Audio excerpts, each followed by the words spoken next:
Bonjour à tous, aujourd'hui on se retrouve pour la troisième étape du Tour de France Femmes Lagacé-Angers. Nous sommes actuellement à la ligne d'arrivée. Au programme, journée chargée. Journée de haut niveau même. Camille Pouponneau, ancienne maire de Pibrac, et David Lapartien, président de l'UCI. Sans oublier la maillot jaune, Kimberly Lecourt. Et bien sûr, les images du jour.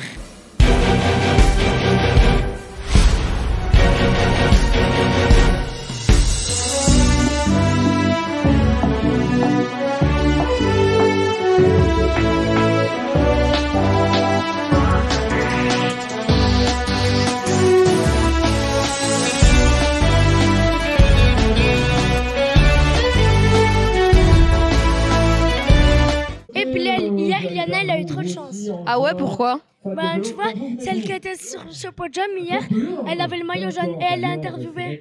Ah bon, et tu sais qui c'est? Oui, c'est Kimberly Lecourt. Bonjour. Bonjour. Vous allez bien? Très bien. Tu portes aujourd'hui le maillot jaune après ta belle performance d'hier. Est-ce que ton objectif principal est de le conserver le plus longtemps possible ou tu vis l'aventure étape par étape? Pour l'instant, je pense que je vais récupérer un peu aujourd'hui et demain. On va prendre jour par jour. On sait que tout peut arriver, donc on ne prévoit pas le futur, mais je pense que la fin de la semaine, c'est le plus important. Donc c'est pas de le garder le plus longtemps, mais d'essayer de profiter aujourd'hui parce qu'on ne sait pas si ça va se repasser encore dans ma vie. Donc c'est aussi un truc vraiment spécial pour l'équipe et pour moi-même. Donc on va juste profiter au max aujourd'hui et on verra comment ça se passera demain. Au-delà du classement général, as-tu des ambitions spécifiques sur le Tour, une étape que tu vises particulièrement? Oui, définitivement. J'avais déjà l'étape hier et avant-hier que je visais, qui était vraiment prêt. Mais je vise aussi l'étape 5, donc on verra comment ça se passera. Et puis le week-end, il faudra voir comment les jambes se sentent et voilà, on prendra jour par jour. Ce Tour de France Femmes est une vitrine importante pour le cyclisme féminin. Qu'aimerais-tu que les gens retiennent de toi à la fin de cette course? Qu'il ne faut jamais arrêter de croire et de rêver, parce qu'il y a 10 ans de cela, je finissais aucune course, même les petites courses, et maintenant, 10 ans plus tard, je suis dans le maillot jaune, donc ouais, c'est plutôt un rêve devenu réalité, un rêve que je pensais jamais atteindre, donc il faut toujours y croire et never give up. Merci beaucoup. Un plaisir. Et Bilal, tu comprends toutes les polémiques qu'il y a sur Pogacar? Non, moi je comprends rien du tout. Dopage, pas dopage, moteur, pas moteur. Je sais même pas comment ça marche un contrôle de dopage. S'il y a quelqu'un qui doit savoir tout ça, c'est David Lapartien, le président de l'UCI. Bonjour. Bonjour. Vous allez bien? Bah écoutez, oui, vous aussi? Ça va, merci. En tant que présidente de l'UCI, c'est quoi votre travail exactement? Est-ce que c'est diriger le cyclisme dans le monde? Alors en fait, en tant que président de l'Union cycliste internationale, on gère globalement l'organisation du cyclisme féminin, on gère le calendrier. On n'organise pas la course, ici c'est le groupe Amaury, c'est le Tour de France qui organise, mais nous on approuve les règles, on désigne les arbitres, les commissaires, on vérifie que les règles soient bien suivies, on définit la taille des équipes, on définit qui est dans quelle équipe, enfin on autorise les équipes à concourir. Donc en fait on est un peu le gouvernement du sport. Mais après, ce n'est pas nous qui organisons directement la course. Aujourd'hui, est-ce que les femmes cyclistes sont aussi bien soutenues que les hommes? Qu'est-ce qu'il manque encore? Alors, elles sont beaucoup plus soutenues qu'avant. Il y a encore des écarts, mais franchement, il y a un grand boom. Pour vous donner un exemple, les femmes cyclistes professionnelles, en 2017, elles gagnaient 8 000 € par an. Aujourd'hui, elles gagnent 96 000 par an. Les salaires ont été multipliés par 12. Alors, elles gagnent encore moins que les hommes. Mais l'écart, il est passé de 1 à 20 à 1 à 3. Donc, ça s'améliore. Il y a encore un peu plus de visibilité à avoir, mais ça s'améliore bien. Le Tour de France Femmes a été relancé récemment. Pourquoi c'était important de créer une course aussi grande pour les femmes? Aujourd'hui, le Tour de France Femmes, il a eu lieu pendant de nombreuses années, jusqu'en 1989. Et puis après, il avait disparu pendant 33 ans. J'ai beaucoup milité pour qu'il puisse revenir auprès de la famille Amaury, qui est propriétaire du Tour de France, et je les remercie d'avoir fait ce choix. Et aujourd'hui, eh bien, le Tour de France Femmes, il apporte une médiatisation au sport qui est incroyable. Hier, c'est plus de 30% de part de marché, plus de 4 millions de Français qui ont suivi le Tour de France. Donc, c'est des chiffres absolument exceptionnels. Pour vous donner un ordre de grandeur, Roland-Garros, c'est 18% d'audience. Le Tour de France Femmes, c'est 30%. Donc, vous voyez que voilà, le sport féminin, il a aujourd'hui droit de cité et c'est très heureux. Ces derniers temps, certains fans ou journalistes se posent des questions sur les performances de certains coureurs comme Tadej Pogacar. Que diriez-vous pour rassurer le public et montrer que le cyclisme d'aujourd'hui est plus transparent qu'avant? Alors, le cyclisme est le sport le plus contrôlé de tous les sports dans le monde. On dépense 10 millions aujourd'hui d'euros de lutte contre le dopage. Un coureur comme Pogacar, il a eu jusqu'à 3 contrôles antidopage par jour. Des fois le matin à 6 heures, à l'arrivée, ou des fois juste au moment du départ dans le bus, des fois le soir à 23 heures. On a aussi des fois démonté son vélo, vérifié qu'il n'y avait pas de moteur dans la cuvette de pédalier. Donc tous les contrôles sont faits pour s'assurer que tout va bien. Il est simplement très fort. Mais hier, à l'arrivée du Tour de France, eh bien, il s'est fait lâcher. Il était très très fort. Mais Wout van Aert a été plus fort parce qu'il l'a lâché dans la butte de Montmartre. Donc vous voyez que même quand on est le plus fort, on peut trouver plus fort que soi. Merci beaucoup. Merci à vous. Et Ismaël, t'aimerais devenir maire d'une ville ou d'un village? Ouais, pourquoi pas. Tu sais, c'est pas si évident, hein. Moi, je connais quelqu'un qui a démissionné parce qu'elle avait trop de problèmes. Ouais, c'est Camille Pouponneau, l'ancienne maire de Pibrac. Elle en parle dans son livre. Bonjour. Bonjour. Qu'est-ce qui t'a motivé à écrire ce livre après ton expérience en tant que maire de Pibrac? Bien, quand je suis arrivée pour être maire de Pibrac, j'avais 30 ans, donc j'étais jeune. Et je pensais, et je pense toujours que quand on s'engage et qu'on fait de la politique, on peut changer la vie des gens, on peut changer les choses. Et quand je suis arrivée, j'ai rencontré beaucoup de difficultés. Et je pense que ces difficultés, elles sont pas obligées. On peut arriver à les surmonter et à trouver des solutions. Donc j'ai écrit ce livre pour expliquer les difficultés que j'avais rencontrées dans mon mandat de maire et pour réveiller un petit peu tout le monde, hein, que tout le monde se réveille et se dise « Ok, qu'est-ce qu'on peut faire pour vraiment améliorer la situation des maires pour que vraiment ils puissent améliorer la situation des habitants. » Quel événement ou souvenir de ton mandat t'ont particulièrement marqué et que tu as choisi de partager dans ton ouvrage?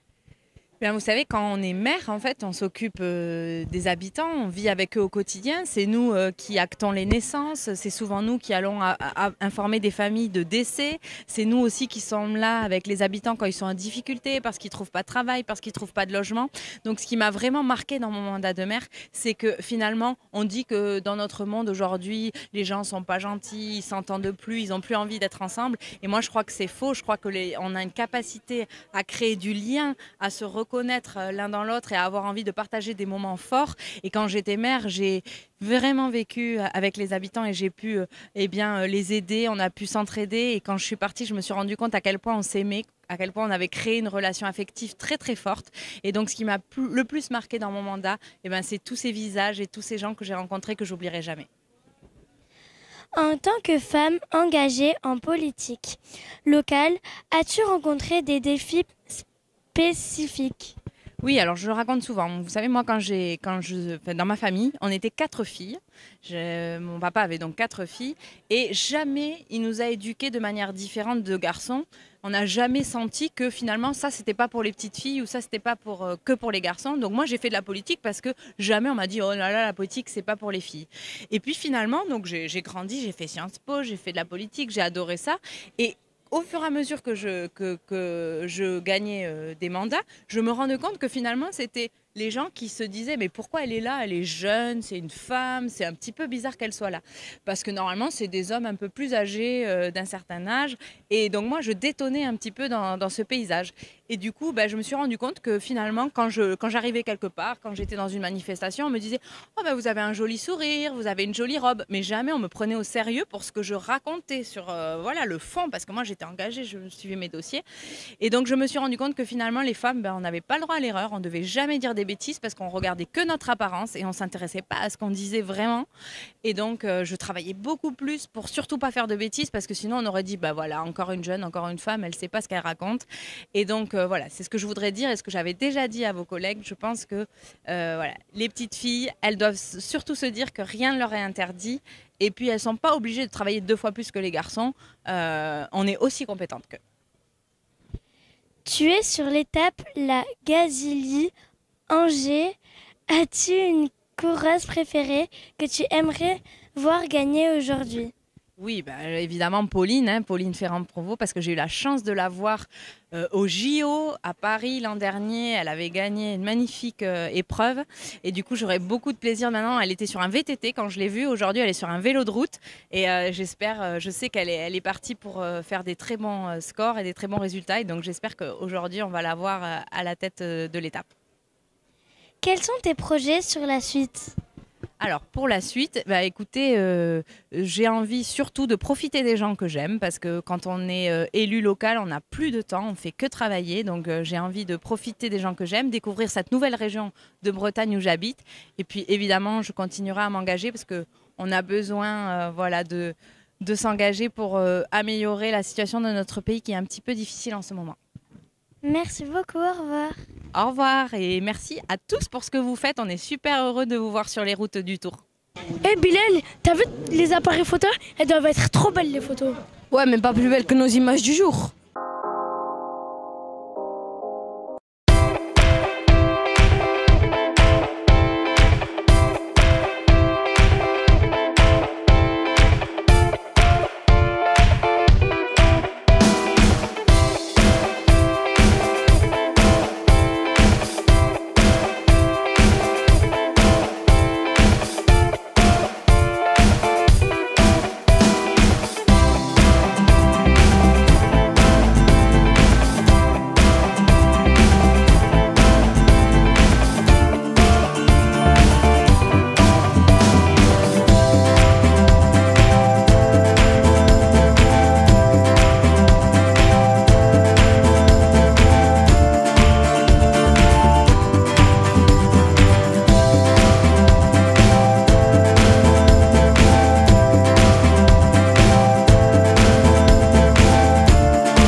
Et Bilal, tu sais c'est quoi la spécialité de la Gacilly? Non, pourquoi?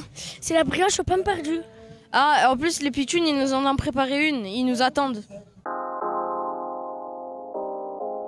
Bonjour à tous. Aujourd'hui, on va faire saliver avec une recette gourmande pour cette étape, la Gacilly Angers du Tour de France Femmes en 2025. On va préparer une brioche de façon pain perdu au caramel beurre salé. Devine quoi? Quoi? Le caramel, on va le faire maison à la bretonne. Ah oui, rien de meilleur qu'un caramel fait maison. Allez, on commence par la première étape. Préparons notre caramel beurre salé. Tu veux t'en occuper? Avec plaisir.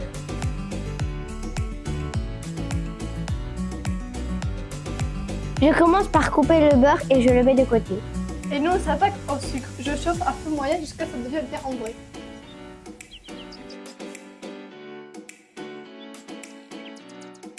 C'est là que la magie opère. Attention à ne pas trop laisser le sucre caraméliser. Hein? Une fois que ça devient ambré, tu rajoutes le beurre. Quand le beurre est bien fondu, on ajoute la crème liquide.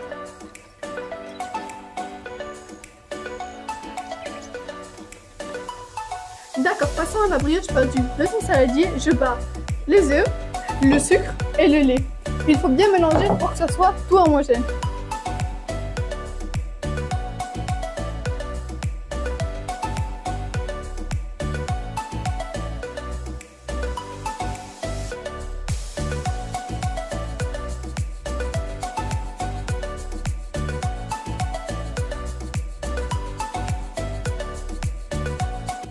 Pendant que tu fais ça, moi je vais beurrer la poêle. Il faut bien la graisser pour que la brioche ne colle pas.